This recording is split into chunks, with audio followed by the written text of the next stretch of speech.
Estamos seguindo nesta semana o livro de Jó, uma história muito tocante, muito importante de alguém que precisa refazer o seu caminho para poder entender o porquê tanto sofrimento, o porquê tantas dificuldades, se ele é alguém que busca realmente de coração servir o Senhor.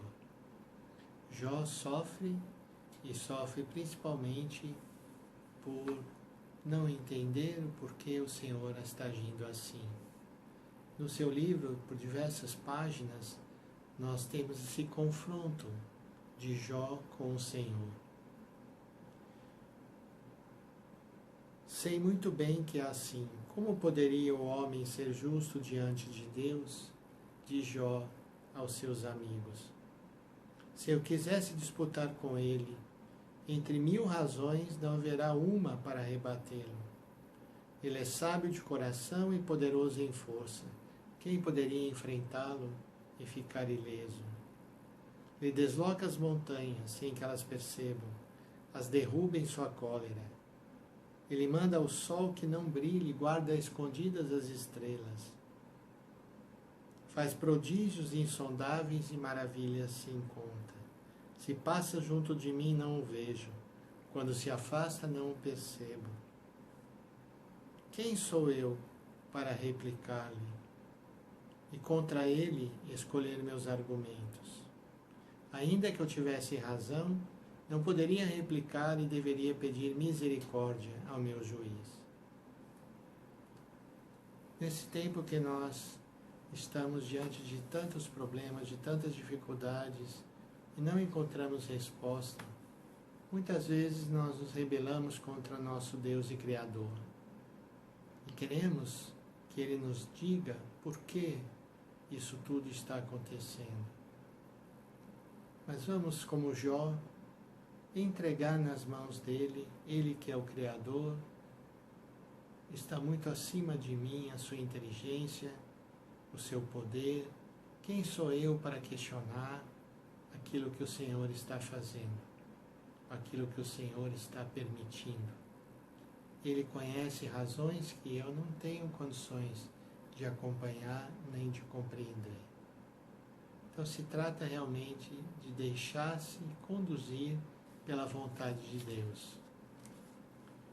O Evangelho de hoje, de Lucas, capítulo 9, 57 a 62, mostra exatamente 3 casos de vocação.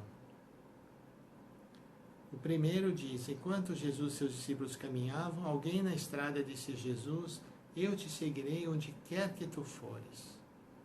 E Jesus respondeu: as raposas têm tocas, os pássaros têm ninhos, mas o Filho do Homem não tem onde encontrar e repousar a cabeça. Jesus disse a outro: segue-me. E este respondeu: deixa-me primeiro eu ir enterrar meu pai.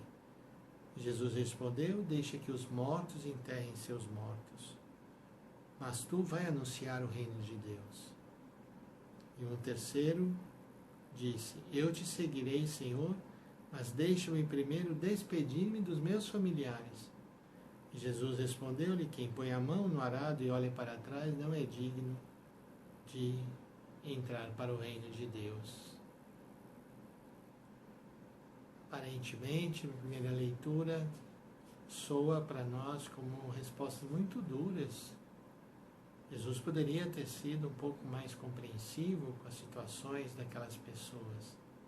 Mas o que o Evangelho quer afirmar é a radicalidade do chamado, que pede uma resposta também radical. Quando nós devemos responder a Jesus, não podemos responder mais ou menos, ou colocar condições. Da mesma forma que o entregar a vida dele por nós foi total, a nossa resposta também deve ser uma resposta por inteiro. E não colocar condições, por mais importantes que poderiam ser as condições que são aqui elencadas. Então vamos pedir ao Senhor que Ele, primeiro, agradecer por Ele nos chamar, sabendo quem somos, as nossas fraquezas, Ele nos chama. E em segundo lugar, vamos pedir que, ouvindo esse chamado dele na nossa vida, que nós possamos viver uma resposta que seja total. Eu estava me lembrando que Santo Inácio, nos seus exercícios espirituais, ele coloca uma meditação sobre o chamado. E o interessante é que ele não coloca a possibilidade da pessoa dizer não. A pessoa só pode dizer sim. Se ela não disser sim, ela está jogando fora uma oportunidade de ouro. Ela vai se arrepender. Porque se ele nos chama a participar do seu reino, a assumir a sua missão e participar da sua vida, não há nada mais importante do que dizer sim. Então peçamos que o Senhor continue derramando sobre nós o seu Espírito Santo de amor, nos abençoando e nos protegendo. E que, como Jó, nós possamos deixar o Senhor agir e não ficar questionando, reclamando da nossa vida, mas que o Senhor seja o Senhor de tudo. Em nome do Pai, do Filho e do Espírito Santo. Amém.